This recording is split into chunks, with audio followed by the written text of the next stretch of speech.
What is up, everybody? Welcome to the video version of the Tone Mob podcast. Today, I'm talking to somebody that I've been looking forward to chatting with for a very long time, Mr. Joey Sturgis. Joey is an entrepreneur, a record producer, and just a powerhouse in the metal community. Everybody knows him, and he has made a ton of great records over the years, as well as helping thousands of musicians with educational resources and software to get them the sounds that they have in their head out into the world. We had a great conversation. I think you're really going to enjoy this episode. But as always, I want to remind you, if you are more of an audio person, the way I am, you can get the 340 plus episodes of the audio version of the Tone Mob podcast wherever you get those. Apple, Spotify, wherever. It's on all of the platforms. Anywhere you can get an audio podcast, it is there. And if not, shoot me an email and I'll make sure that it happens. info@tonemob.com. Additionally, if you'd like to support the show and you'd like to get extra content, including learning how to make a gin martini with Joey Sturgis, you can go to patreon.com/tonemob, where for just $5 a month, you'll get access to all of the back catalog of bonus episodes, which there are hundreds at this point. And there are so many great conversations back there, and honestly, it's some of my best work. It's some of my very, very favorite chats, and it's all there on Patreon, and you can help out this channel and the podcast by going over there and checking it out, and you also get a ton of extra stuff. All right, without further ado, let's get into this episode with Mr. Joey Sturgis. Here we go.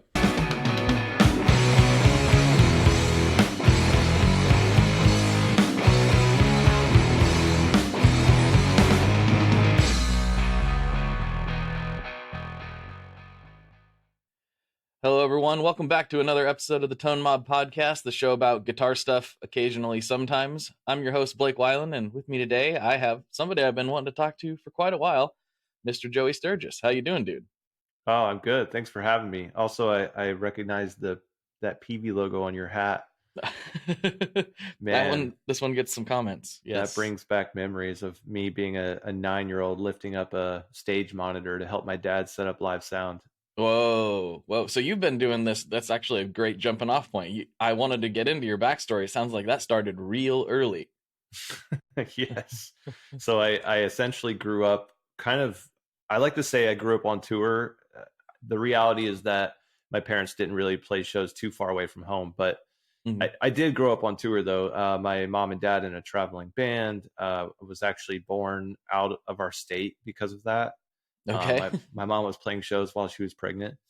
But yeah, I grew up in a musical family. And the thing about that, which may seem strange to some people, is that music never was this thing. It's like, oh, that's what I'm going to do in life. Like, I'm going to make this my career. It was actually more of like, oh, it's just part of life. Like, music is just another part of life. Like, that's how it was in our family.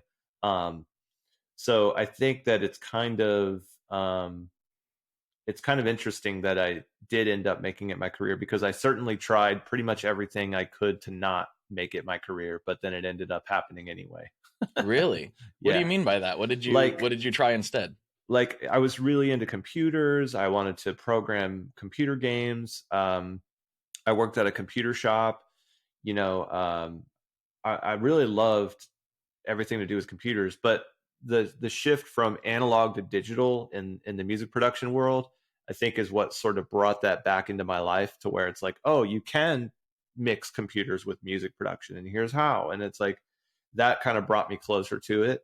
But yeah, I wanted to be a computer programmer, and I would spend my days programming websites, making video games, even making little viruses for my friends, like.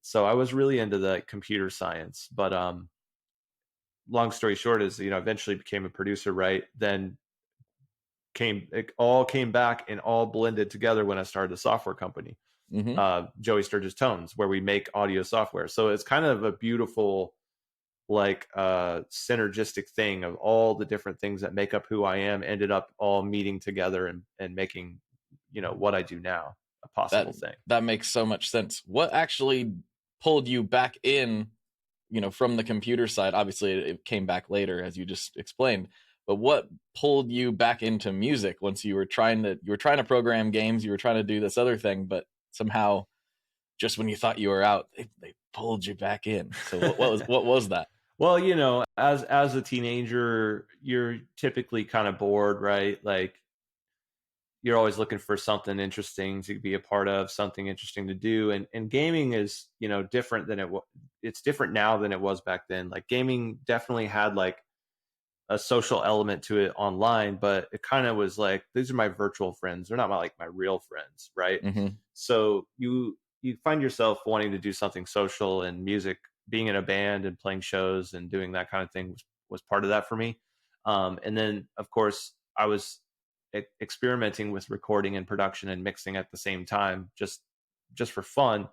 And those things sort of just eventually met together, right? Like you're in a band, you're like thinking, oh well, I could record our demo, right? And then you do that, and then another band hears it, and then they're like, where'd you record that demo? And like, oh, I just did it. And they're like, whoa, would you record our band? And then you do that, and then Mm-hmm.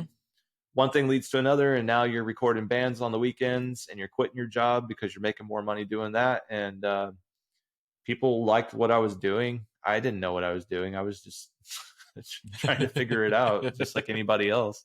Mm-hmm. I just had a knack for it, and I think my underlining skill that makes me so good at this is that I'm just like a natural problem solver. So like when I hear that the vocal doesn't sound the way that I do, I don't like scratch my head and go, maybe it's the microphone. I like try to fix the problem or troubleshoot what it is and come up with a solution, right? And that's my first job being at a computer shop. I was troubleshooting and repairing computers. It's a Mm-hmm. skill set that you need to, like, in every aspect of my life. I use that skill set. I use it for making plugins, I use it for producing bands, and so it just naturally came to me. And I think it's part of why I was able to go from a garage with crappy equipment, and figure out how to make a great sounding records, because I just troubleshooted my way all the way through it, Mm-hmm. you know? What kind of things were you using when you first started recording your band, for instance? Was it one of those giant digital Yamaha recorders, or what era was this? Let's see. We had one of those like Behringer like 8-channel mixers, Mm-hmm. with dirty pots. Um, we had some fake. I think they were Behringer. I don't remember the brand, but it was like a preamp, but it had like a fake tube in it Oh yeah, at the okay. top. Mm-hmm.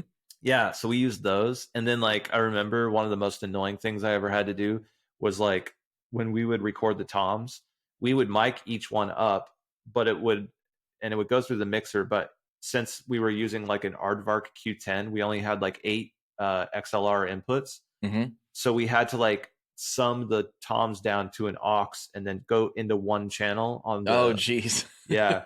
And so like all the toms would be mono, like right down the center. And what I would do is I would go back later and I would just like automate a pan knob. So like when the drummer hits like the left tom, the automation pan knob goes to the left, and then it like moves like that for all the fills. And I did it That's by that hand. problem solving you were talking about. Yeah, dude. It's crazy, man.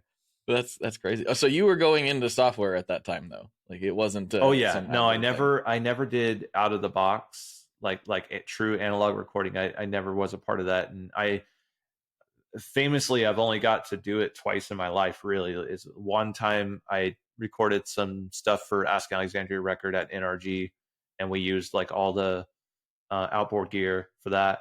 And then I also did like a drum sample pack with a drummer named Miles McPherson.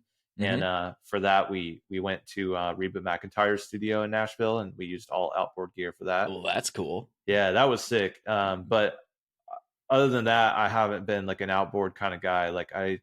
And I make plugins, so I'm going to use plugins, right? And that's just part of the like generation that I'm a part of has been that. And I've never really even used like good microphones either. Like I would record an entire album just on like an AT3035, like, one of those like $400 condenser microphones, and just call it a Mm-hmm. day. Yeah. I mean, if you can get the results you're looking for out of it, then why bother, right? It's not necessarily about the gear, it's how you use it. It's how you go through, which, sounds kind of weird for me to say with this background I have going on here, but Yeah, and I have friends that are like super gear nerds. Like my buddy Joel, like he every year he's like okay, I'm going to sell my lunchbox and I'm going to buy a console. And then like the next year, he's like, I'm selling my console and I'm buying another lunchbox. He's just, you know, going back and forth all the time. So we talk about gear. I know about gear, but it's just like whenever I sat down to make a record, I never felt the need like, oh, I need a magic black box to turn knobs with. Like it just, I always felt like just get the, capture the source, I guess, like in a pretty good way, the best way that you can, that you know how. And then once it's in the computer, you can do whatever the hell you want with it. And that's just kind of, I've been always at a rush to get it in the computer so that I can like play around with it. That's been my playground. So that's a good thing to kind of segue into your thoughts and opinions on basically recording guitars now is, in my opinion, just substantially easier than it's ever been as far as getting a good sound at a reasonable volume, like even just in your house or your apartment or wherever you're at. You can get really, in my opinion, really great sounding guitars that just weren't even possible 10, 15 years ago for your average person. And like, how is that translated into your workflow? Because you could do kind of whatever you want, but I'd be curious to get your take on that. Yeah, it comes down to the creativity now, I think, because a lot of the barriers are removed, right? Mm-hmm. The technical barriers are really kind of not there for most people. Like, I mean, there might be some people who still can only afford like free plugins, or like, they have a $200 guitar that doesn't sound the greatest. So those people have some barriers. But, um, there's amp sims out there that are, now created with, well, we could really get deep into this, like, the Let's do it. software, Yeah. for amps and for guitars and guitar tones, typically up to this point has been based on what we call white box modeling. So white box modeling is essentially knowing how the circuit of the original amp that you're trying to model, knowing how that circuit works, knowing what components are in it, and then being able to replicate what those components do and how they interact with each other inside of a virtual place, like inside of software. Mm-hmm. And that's what we've been doing. I mean, that's what all the products that are out there are kind of based on white box modeling. And it can get really good, especially when you learn that about 80% of your guitar sound is going to come from an impulse response anyway. Right. So like, get a good combination of white box modeling and a really good set of IRs, and you can kind of go nuts from there. Now, though, we're starting to see a different type of modeling, which some people are calling it black box modeling. And that's kind of like a combination of white box and bringing AI into the mix, bringing neural networks, being able to not even know what was inside the amp, but still be able to recreate its sound by doing neural network training on those tones. Mm-hmm. So yeah, it's an interesting time because now there's going to be a lot of products coming out that have this black box modeling in it. And actually, we're working on a product right now, and it'll be out in a few weeks. We've been working on it for 2 years. It's got some neural network tone matching technology inside of it.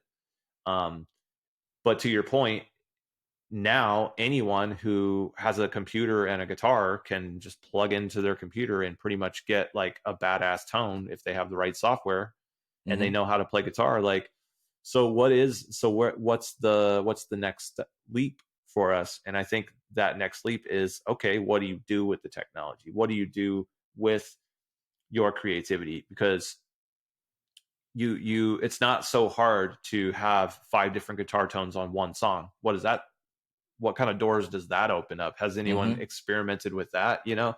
And I look at people like to inspire me, like Devin Townsend, for example, just doing the craziest shit in music production and like off the wall songs that go to crazy places. And it's like, that is what I am excited about, is we have all this technology and we have all these tools that make it so much easier to create music. So now use it to do something really, mind blowing, right? Mm-hmm. I think that's the whole purpose of it, is that these tools are just a means to an end. But what is that end?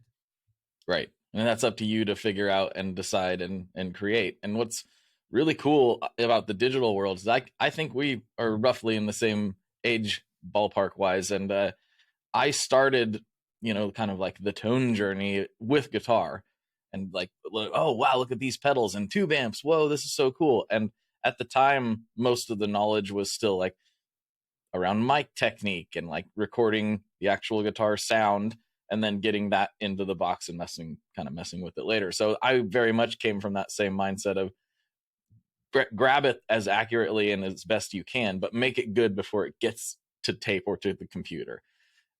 But now I'm intentionally like going direct in. I'm using the Boss tube amp expander all the time just because I'm like, I can have my cake and eat it too. I can play these amps I like and they respond the way I want them to. But then I can throw like 20 different cabs on them if I want. And just things that the magic of the digital world, I think, is doing things that are literally impossible or very, very, very, very difficult in the quote unquote real world. In fact, there's lots of stuff that is impossible. You can't, I use several different plugins and it's like, I can run this amp into another amp if I want to. Right. Yeah. Literally can't do in real life. So, or like if you wanted to plug in your guitar into two different amps, like in the real world, you have to use a splitter. But like most consumer or prosumer splitters, like are going to not make the signal go into those two amps correctly. Mm-hmm. And you need to have like a really expensive splitter to do it the right way. It needs to be grounded and all this, maybe even like active, to not have any kind of signal loss. And then you also think about how like there's the idea that you could reamp stuff, but as soon as you've taken that recorded DI and digitized it and then bring it back out into the analog world, it's not the same anymore. I don't care who tries to sell you a reamp box. And I don't care if the reamp box goes to 11 instead of 10. Dude, it doesn't come out the same, and it will react with the amp different. So it's not an either or, I don't believe. I mean, for a while I would actually record people's amp heads instead of using an amp sim, but I wouldn't do the whole microphone cab thing. I would just go like effects send into my interface and have that raw amp sound, and then I'd put an IR in the box on that. And the reason why I like that more is because it's a little more consistent. The problem that you face with having the microphone just out there like in front of the speaker in the real world is that there's tiny little movements and interactions that are happening where that consistency can change. Like you lose consistency. You can have a little more bass in this song and a little less bass in that song just because the microphone moved a little closer or further away from the cone or whatever, right? So eliminating variables was like one of my most important pursuits. It was like, I want to record these guitars so that the guitar tone sounds exactly the same through the whole album. Like if that was my goal, right? And so yeah, I fought really hard to like try and accomplish that with the gear that I was given, and with the do as much of that as you can outside of the computer before it gets there. And I think being a guitar player right now is probably it's such a fun time to be a guitar player because there's so many gadgets. There's so many pedals. There's so many innovations like the Evertune system, the piezo pickups that can individually map each string. There's so much cool stuff going on. And so, yeah, I totally get it. Like being a gear nerd, being a guitar player and being a gear nerd are like totally synonymous, like it goes hand in hand. But then you have the whole software part of it too, right? Like as soon as you step away from your amp and you go to your computer, now there's a whole world inside of there. And I love it. Like I love being a part of it. I think it's cool. It is. It's very cool. I keep saying, even back when I started this podcast, this was like 2015. I was like, this is the best time ever to be a guitarist. And I'm like, no, now's the best time ever. Oh, no, now's the best time. Like it keeps getting better and better. Even down to, like you mentioned, having like, oh, you only got a $200 guitar. Well, the $200 guitars that are made now are a lot different than the $200 guitars that were available back in the day. Like it's substantially better and more consistent. I mean, there's problems. Obviously, it's not a top of the line instrument. They're not all going to be perfect, but they're way better than they used to be. Yeah. A Squire is not the Squire that we grew up with. Yeah. Oh yeah. Hmm. So when you decided to start the software company, what did that look like? Did somebody say, "Hey, man, you know how to program? Maybe we could do some of this," or was this your idea? Or how in the world did this ever occur? Well, it's a pretty cool story. It kind of actually starts all the way back in like 2007, 2008, somewhere in there. Hmm. Um, I was recording bands, and I would get a little psycho with it. I would record an entire drum sample pack just so that, like, when I wanted to replace a drum fill somewhere in the record and I wanted to do it like later on, I had like the whole drums all recorded and sampled so that I could just like literally cut out that section of the drums take and rewrite my own thing in there, and it would sound completely seamless because it was all recorded at the same time. Hmm. So all the snare hits are the same ones, because that same one that I recorded on the sample pack is the same one I recorded in the song. Um, and I was like, okay, this is kind of crazy because I'm only going to use this like 3 or 4 times in the record, and I did all this effort. I have this huge drum sample pack, and it's just going to sit on my hard drive, and I'm not going to like use it again because the next band's going to come in, and we're going to just do a whole nother drum sample pack and just read it, right? Right. So I was like, okay, I could probably do something with these. Like, maybe I'll just put them online and see if people want to like buy them from me or something. And I kind of had seen other people, doing similar things. That's where I kind of got the idea. But back then, it was not easy to make an online store. There wasn't software like Shopify like there is today. What So year was this roughly? this was like, I want to say it's like 2008, Okay, I yeah, believe. Yeah, not as easy back then. no. Um, so I built my own cart system. Well, I got like this software cart system called Zen Cart, Mhm. and it kind of worked, but I had to like go into the PHP code and like change it and shit so that I could actually make it sell software because it wasn't really set up for that. Yeah, I So remember like, Zencart. Yeah. yeah, so I did all this and made a store, and then people actually started buying the stuff, and I was like, oh, this is cool. Like, I could probably just keep doing this. Like, every time there's a band, I'll just make another drum sample, and then people will buy the drum sample pack. And I just, very early business thoughts, Yeah. as they are. Then eventually you realize, okay, well, then now everybody wonders what's the difference between each drum set, and then it starts to get more complicated. But that's kind of where it all began. And then I got a Twitter account when it first came out, started tweeting about music production. People started asking me questions. I started to get annoyed by the questions because there were so many. So my sort of solution to the problem was, I'll make another store. So I had Joey Sturgis Drums. I'll make another store called Joey Sturgis Tones, and I'll sell my tones. So I literally don't even have to explain to people how I made the tones. You can just buy the tone from me and then open it up in Pod Farm and see how I made it. Hmm. That was like my thought process. That really took off. And then I started making lots and lots of different guitar tones, bass tones. And one day my buddy calls me up and he's like, hey man, so you got all these drum samples and all these tones and stuff, but like, you should make like a plugin. And I'm like, dude, I can't make a plugin. Are you serious? I was like, that's like the hardest thing ever, because like you have to compile it like for Windows, and you have to compile it for Mac, and then you have to make it work for Pro Tools, and then Cubase, and then GarageBand, and then Logic, and then Studio One, and then blah blah blah blah blah. And in my head, as a programmer, I'm thinking that is a fucking nightmare. That is Hmm. not anything I would ever want to embark on.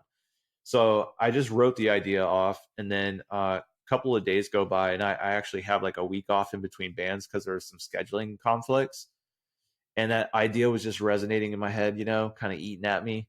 And I finally was like, all right, screw it, I'm gonna mess around with some plugins and see what I can do. So I started messing around with it, and then like I played around with it for like 5 or 6 months and kind of got to a place where I was like, this is getting interesting. I'm gonna try and make a vocal compressor. So I sat down, wrote a vocal compressor, tested it on a bunch of stuff, kept tweaking it, and I got to the point where I didn't want to tweak it anymore because I liked how it sounded. And so I was like, this is done. Like, this is a plugin. Wow, I made a plugin. This is Hmm. crazy. And I got in Photoshop. I drew the UI myself. Just went on, YouTube, found some tutorials, started drawing the interface. Found some, royalty free knobs that I could use, so I didn't have to create the knobs from scratch. You know, Hmm. drag and drop those in there. All right, cool. And then eventually, I was able to compile it out. And at the time, I had only put in the work to build a Windows only 32-bit VST, which only worked in Cubase. Hmm. And I put that out. I put it on my Joey Sturgis Tones store, which was already selling guitar tones. But now I've got Joey Sturgis drums selling drum samples, Joey Sturgis Tones selling guitar tones, and now I'm selling a vocal plugin. This was like next level stuff going on at the time, right? Because you really only had like Waves was like the big plugin juggernaut.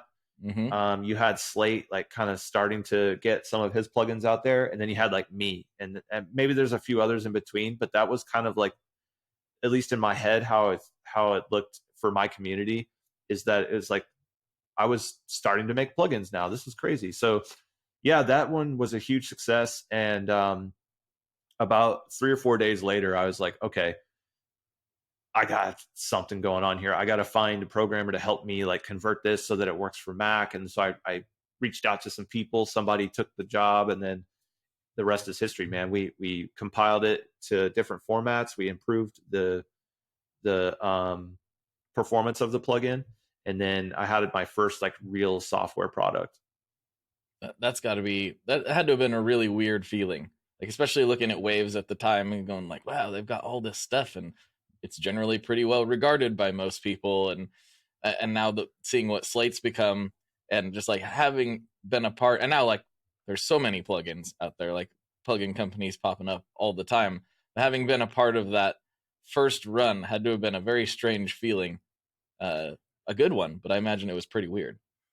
Yeah, but it at the time I was literally so obsessed with everything in the box, like I Hmm. was obsessed with plugins, like to the point where I'd be like, oh, it's so stupid that they put the knob right here. Like, so in my mind, I'm thinking like, I know that I can do this better because I can think of 10 things that are wrong with every plugin that exists.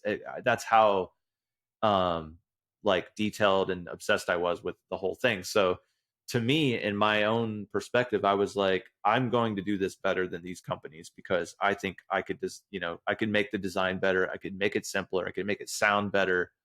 I had that ego, to enough of an ego to get it started. And then, and a lot of the first, batch of products kind of came from that mindset. And now it's a lot more approached as, okay, we are a software company. We create software for users. So now we think a lot more about the user experience. It's not me being so like, oh, I can make plugins better than other people.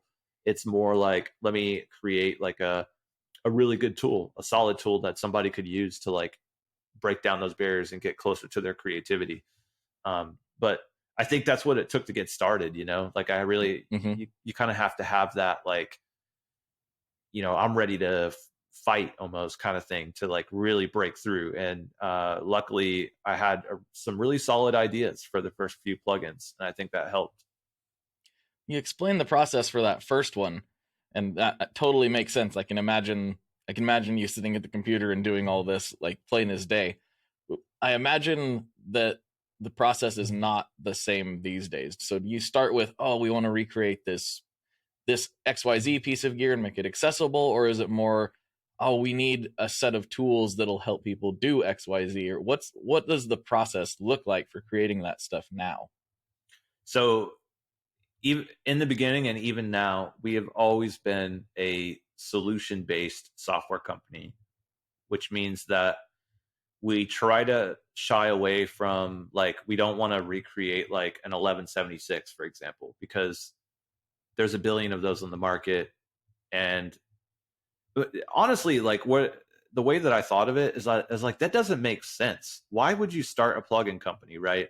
And then emulate an 1176 when a lot of people who would use plugins don't even know what 1176 is. They've never Mm-hmm. touched one. They don't know what it sounds like, and they don't even know how it works. So Or why they would want one. Yeah, why would they want one? Why would they buy one? My thought process was people know that they want to record their vocals in front of a mic, and then they want it to sound like this, but they don't know what happens in between. So I was like, we should create products where when you record your voice into a microphone and then you put this little plugin on it, it makes it sound like that, right? And so I always go for the problems first. What are the problems that people have and they don't understand the techniques or sometimes even the tools that you would need to accomplish the result, and how can I create a tool that bridges that gap? And that's worked pretty well for us. And like even our whole line of our guitar software line is called ToneForge. The whole idea is to like give you every tool that you would need to actually create a mix ready tone, because Mm-hmm. it's not just like when you're listening to a mix, it's not just the guitar going through the amp, going through the cab, going through the mic, and then just sitting there on a track. Now, there's all kinds of stuff after that. Like there's an EQ sometimes, there's exciters, there's limiters, there's compression. There's different things that are making that guitar tone sound the way that you love the sound on the records that you love. And so even our ToneForge line is the same thing. It has the limiter built in. It's got the EQ built in. It's got the pedals. It's got the amp. It's got the cab. All the things that not only the guitar player would use, but also the things that the producer would use or the mixer would use to create that final mix ready tone. And that's just been our approach for every product. It's like start with the problem and then create a nice, concise solution for it. It's bringing back a lot of memories, because I remember what got me into a lot of this initially was being kind of frustrated that I couldn't figure out how to make, like, this guitar doesn't sound anything like what I'm hearing on the radio or on these CDs.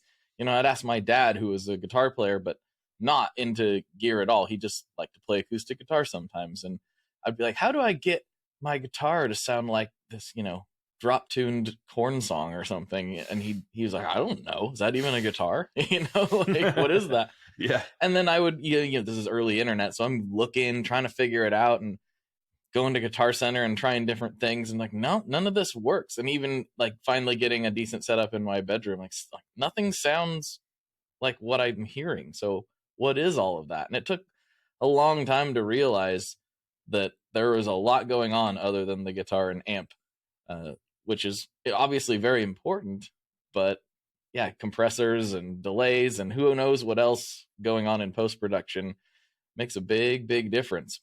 But it's interesting that you decided to break it down almost for people like me back then. Like if I had access to this software and stuff, maybe the guitars would have sounded a lot closer to what I had in my head / was hearing on the radio. So do you like, when you're designing, say, a pack for a specific purpose, maybe the user doesn't care that what an 1176 is, but maybe you take some characteristics of that and build that into the chain in a simpler way for them to use. Is that the idea? Yeah. I kind of felt like part of when I started with the guitar tones and selling the guitar tones, what I was selling was these little, I think they're called L6T files, which stands for line 6, or L6P, or I don't remember, line 6 pod farm tone or line 6 tone, something like that, right? Mm-hmm. And this file, like when you would open it up in the pod farm software, it would show you like the whole chain. Like you would see like the pedal, the amp, the cab, the preamp, all these different things. Mm-hmm. And I kind of felt like I was educating people just even with those. I was like, you're going to buy the tone and you're going to have it, but you're also going to see how I made it, because you can go to each component and look at how I set all the knobs and all the little stuff that I did to make it like the way that it is. Mm-hmm. But I think that the value that we can bring to someone with a piece of software that, let's say, does have like an 1176 baked into it, is that we can set like hard stops where it's like, no, don't turn the knob past this point. Right. Like, or and some people would look at that as like almost like a limiting, like, why would you create a piece of software where there's like limits inside? But it's important, because those are the things that I would say to you, if you were sitting next to me and we were mixing a song and you're like, you're moving one of the knobs or something, I'd be like, oh, be careful. Don't go past that point, because if you do, this is going to happen. Then it's going to sound like this. And then and we've already messed around with that before. So it's almost like I was providing I'm providing partly my experience and my knowledge into the design of the software itself, to try and safeguard you into a really good sounding outcome.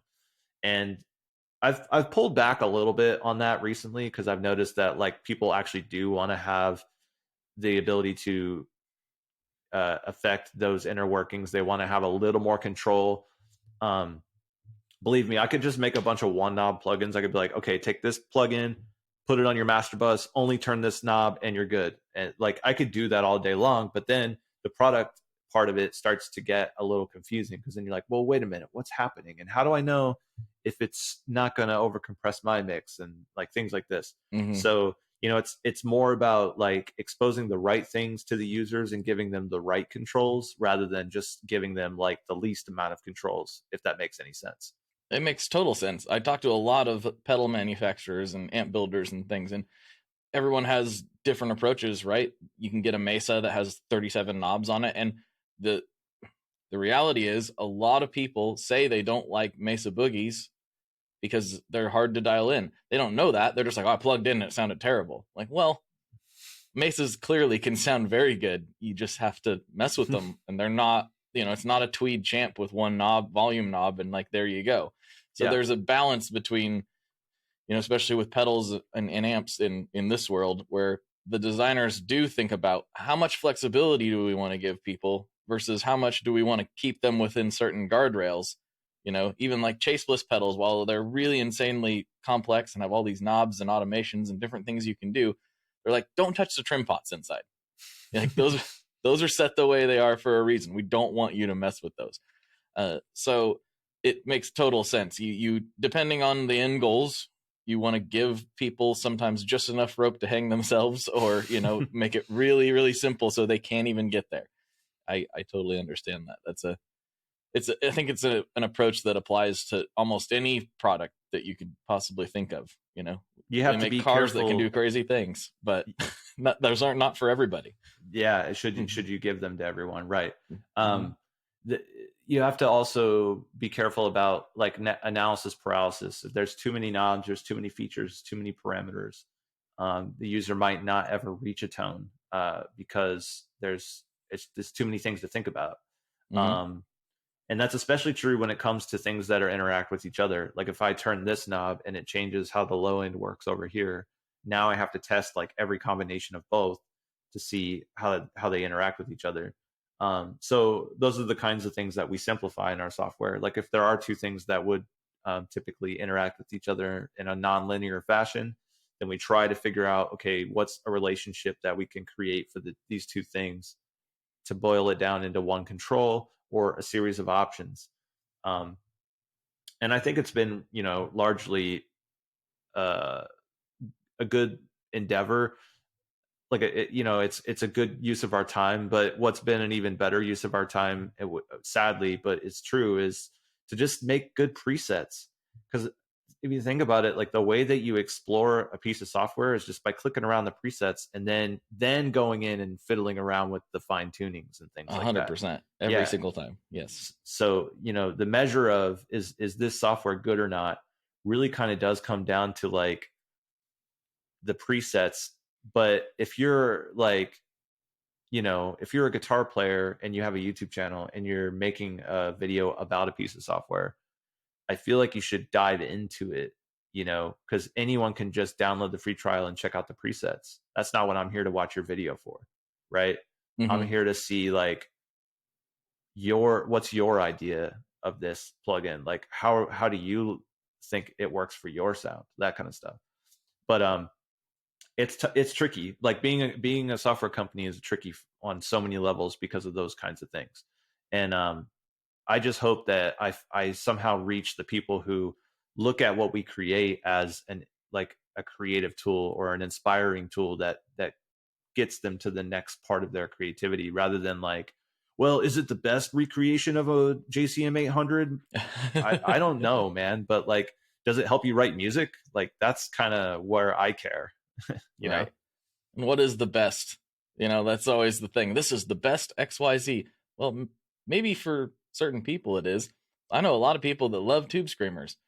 Outside of tightening up something high gain, I don't really have much of a use for them personally. But Hmm. people, one of the best selling pedals of all time, clearly they work for a lot of people, just not necessarily for me in most use cases. So the best tube screamer is still not the best pedal for me. For me, best is Yeah.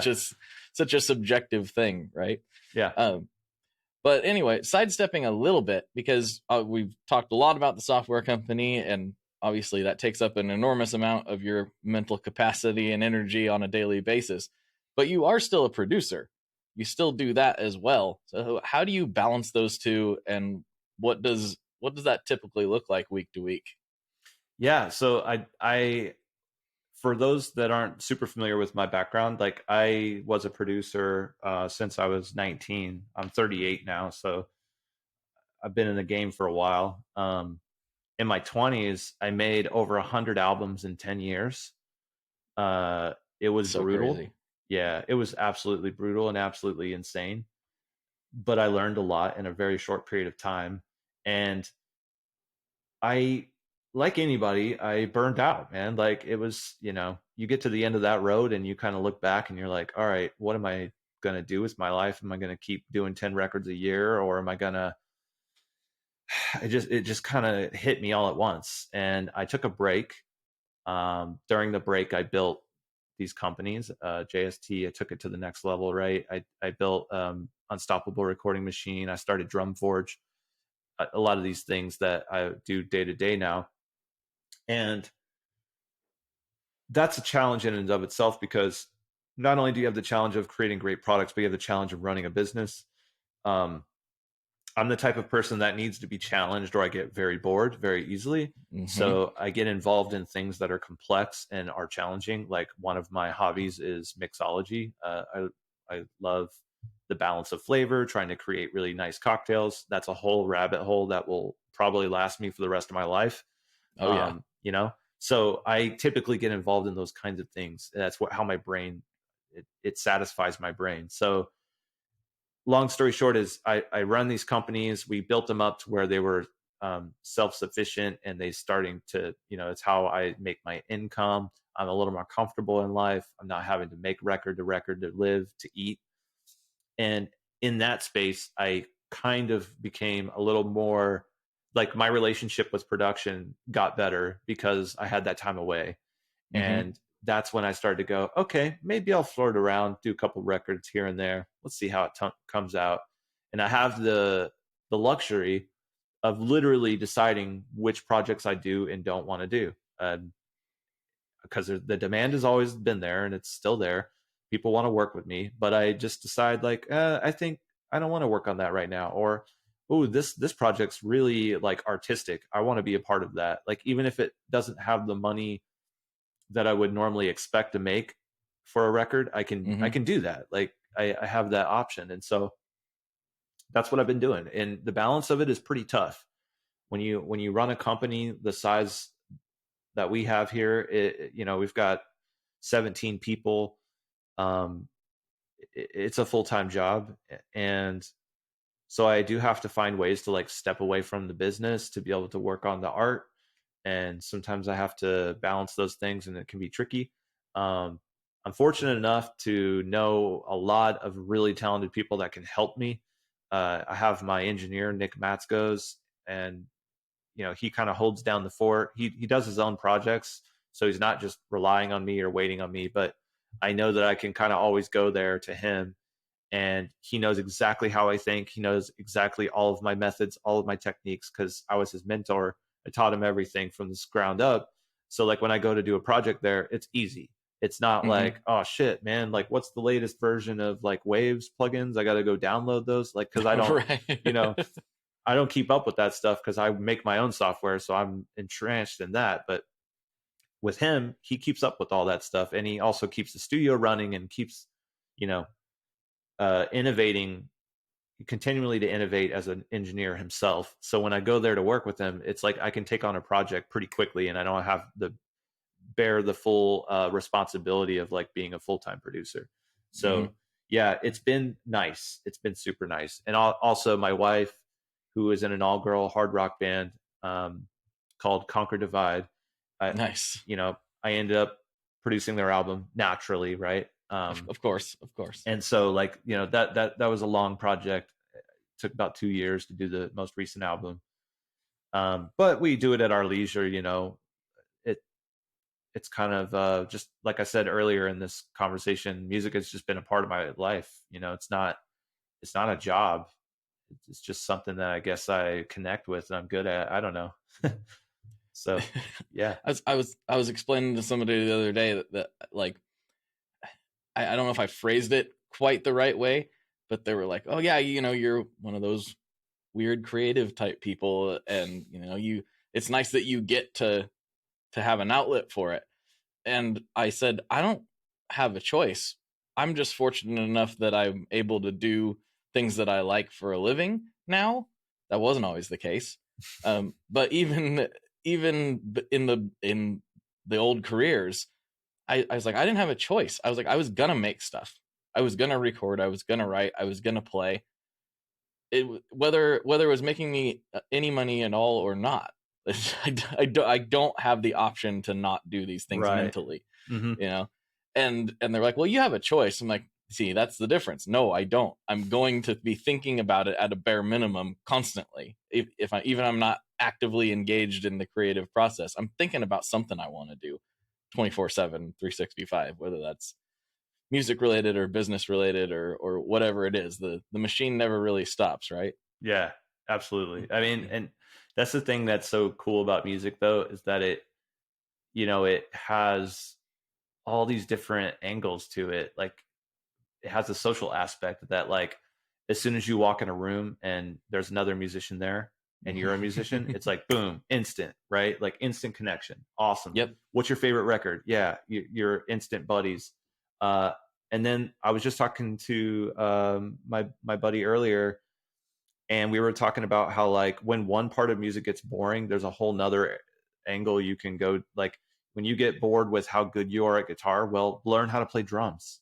That's a Mm-hmm. whole nother thing. And then you get good at that, okay, now learn jazz piano, bro. Like it kind of never stops. There's no one person that's good at all things, and music is a universal language that we all can understand, because it's a way of like taking emotion and putting it in a piece of art and then expressing that emotion through that art.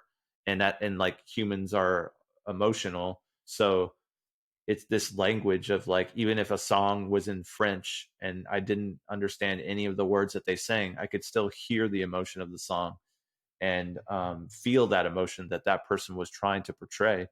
And that's what's so badass about music. And I think that there's very few things that are like that. I mean, I guess the only other comparison would be something like science is kind of a really never-ending rabbit hole of awesome people, community, discoveries, like, innovations. But yeah, different type of people for the science audience. Yeah, most definitely. Those are two different sides of the coin for sure. So with all of this that we've been talking about, with work and with, creativity and everything, you've done so much of it. And how do you, or actually, maybe a better way to phrase it would be, what would you suggest to somebody who's maybe just getting started or maybe been in it for a while and they're experiencing some level of burnout? How do you personally handle it, and what would you suggest for others? Yeah, burnout's tough. Everybody goes through it. For anything that you do repetitively, day in and day out, you're going to get burned out. So you got to find a way to handle your relationship with that thing. Um, and for me, it's just having a balance of different stuff throughout the day. Like, I'll spend part of my day running my company, then another part of my day like watching YouTube videos of creators that I like, and then another part of my day maybe trying to make that cocktail idea that I had a little bit better, right? It's just I kind of have a little bit of mixture of different things throughout the day that kind of helps it like not be so like one, one road going in one direction kind of thing. Mm-hmm. That helps me. Um, Another thing that I did that really helped me was like surround myself with some people that don't know anything about music. Like I have some Oh. friends, that are not musicians, don't know the first thing about how to record an album, never don't know how to play an instrument, right? Um, I love to hang out with those people because they don't talk about music because that's just not what they know. The most they'll ever say about music is they'll be like, "Hey, have you heard this song? It's one of my favorite songs," and it's like, cool. And that helps you stay grounded, yeah, a little bit, like, and gives you that healthy like time away from music. So yeah, I would just say get some friends that are interested in other stuff that you're interested in, and try to keep a healthy balance of like don't overdo it. Mm-hmm. Everything in doses, right? Like you can't sit around and eat ice cream all day or that's going to be bad. So a little bit of ice cream here and there and it works out. Mm-hmm. Yeah. Well, you saying that made me realize that I don't do that at all. Like almost all of my friends, I have family, of course, that don't. But then it's kind of funny though, because inevitably they'll want to talk to me about what I've been up to more so than the other way around sometimes. Yeah, yeah. And so, and I don't know if that's just because what the types of things we're engaged with every day is pretty weird to the outside world. It's become normal to us, but I know I had people here working on my house and they're like, "What are you doing in there?" I'm like, "I'm working." And they'll just hear guitars playing. And I'm like, like that's work. Um, But the cool so thing though is if you have to explain, like if you have a non-musical friend and you're a music person, you almost can't I can't be like, well, yeah, it's just a tube screamer going into a triple rec, but then we used like a Marshall half stack, like that'll be German to them, right? So then you mhm. almost have to break things down into like, well, it's kind of like I plug in my guitar and then I turn a couple knobs and it sounds like this, and it's like that's as deep as you can go for the explanation. It gives you a whole new like it's almost becomes fun, right? Like it's fun to talk about music in a more of a bird's eye view sense, that with those types of people. Like I find that gives me almost a deeper connection. I was talking to someone about like they're like, what do you get out of like teaching people all your secrets? And I was like, oh, it's the best part. The Mhm. best part actually is that I get to just talk about stuff that I figured out, and then I get to teach it to other people, and then their mind goes, whoa, that's insane. How did you figure that out? And I'm like, ha ha ha. And that's like I love that. Like that makes me feel good, And Mhm. so I think that that's part of it too, is that when you have a friend that doesn't know what you know, you get to teach them about what you know, and vice versa. That's part of the relationship. Mhm. Yeah, I'm so into pedals. Like I've got way too many pedals. I'm just terribly addicted. But and I have worked with a lot of pedal companies as well. So a little less so these days, but I remember back in the day people would be like, "Well, what do you do?" I'm like, "Oh, I work with guitar pedal companies." And they're like, "What's a guitar pedal?" I'm like, "Oh, this Oh thing I just wow. take for granted." And I realize 90% of the population has no idea what a guitar pedal is. So, when my grandma's like, "Oh, he was in the movie about a guitar effects pedals," people are like, "What? What does that even mean?" I'm like, like a wah pedal, but there's more to it. And so they know what a wah pedal is most of the time. They've heard that in some There you go. context. Yeah. But it's bizarre to be so into a very particular niche that just nobody, and it becomes your whole world, and then nobody knows that it even exists. It's kind of an odd experience, I guess. Yeah. Um, I had a real rough time like explaining to my dad like what I do, because he works like he's used to the analog world of recording. So mhm. for him, he was just like, wait, what now? You can change the EQ in the computer?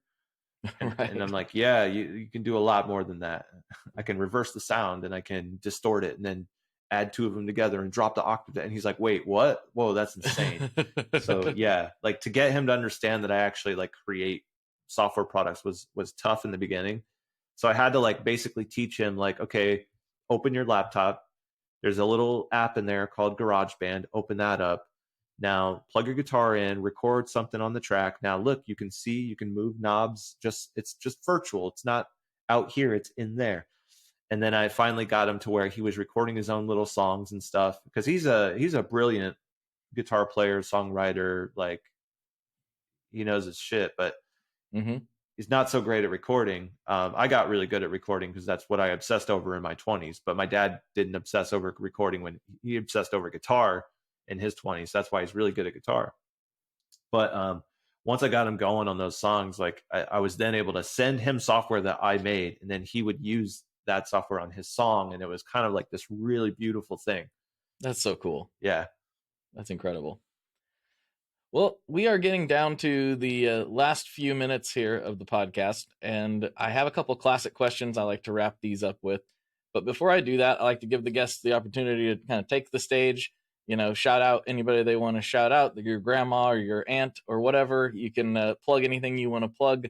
The floor is yours now to talk to a couple thousand people. Oh, that's awesome. Well, now I have to say hi to my mom and my aunt. But no, for real, I'm very excited about this project that we're working on, and we're going to announce it here in the next couple of weeks on the Joey Sturgis Tones Instagram. So if any of you guys out there are using Instagram, check us out there. Pay attention for that. Look out for that announcement. It's going to be a guitar related software. I can't give away too many details here.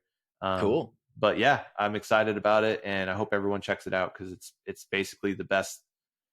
We've been working on it for 2 years, and it's kind of like the peak of our work here at Joey Sturgis Tones. And yeah, hope people check it out. Very cool. Very cool.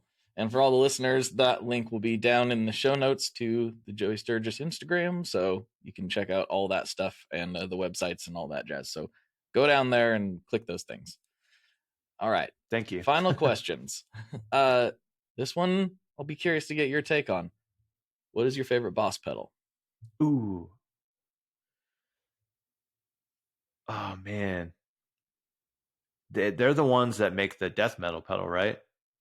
I think DOD did the death metal. Oh, it's DOD. Okay. But Boss has the HM2, which is famously used in a lot of death metal and black metal. So yeah, I mean, I remember the Boss delay. What is it called? DD3? Yes. I love that pedal. And it took me so long to figure out what the difference was between having a guitar pedal go into an amp and then having an amp on a track in a computer and having a delay pedal or like a delay plugin after the amp. And I was like, how do you do that in the computer? Because I know how to do it out of the computer, but how do you do it in the computer? And in the early days, it's like so hard to figure that out. And now I'm like, oh my gosh, there's so much stuff that you can do when it comes to like manipulating the input signal of the guitar before it ever even hits other gear. If you know how to do that, like putting EQs before the delay pedal, putting EQs after the delay pedal, like all that stuff. But yeah, the Boss delay is like infamous for me. Yeah, I love a DD3. I got a DD2 recently alongside a long chip, which it doesn't matter, but a long chip DD3. And I found out, everyone, I'm fully convinced that these pedals are exactly the same. I've opened them up. They look exactly the same. And the one has a 2 on it and one has a 3 on it. So, but the DD3 is classic. I love it. Did they change the shape of the knobs or something? No, it looks like it'll be funny. I'll send you some pictures. It's okay. I haven't seen the difference between the two, but not a lot of times, like I feel like the manufacturer is literally like, man, if we could just shave off like 2 cents per pedal, man, and they like figure out a way to make the plastic a little thinner or something, It's like I don't know why because obviously the DD2 came first. There's a famous in the guitar pedal world story of the Boss engineers all getting locked in a room, not allowed to leave until they figured out how to use this chip because it was the only one on the market at the time.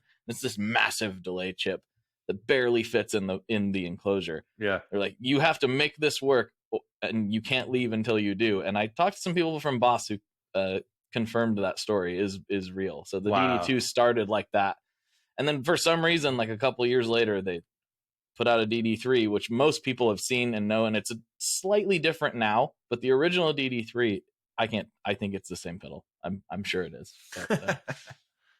But yeah, love that circuit. It sounds great. It's classic for a reason. All right, final question. This is the one that gets a little bit dicey.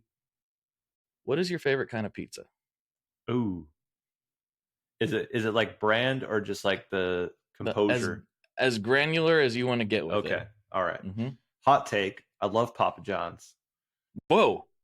Yeah. Really? I think it's so good, man. And I don't have one near here, so it really bums me out. And anytime I travel, I look if there's a Papa John's near me so I could see if I can order it.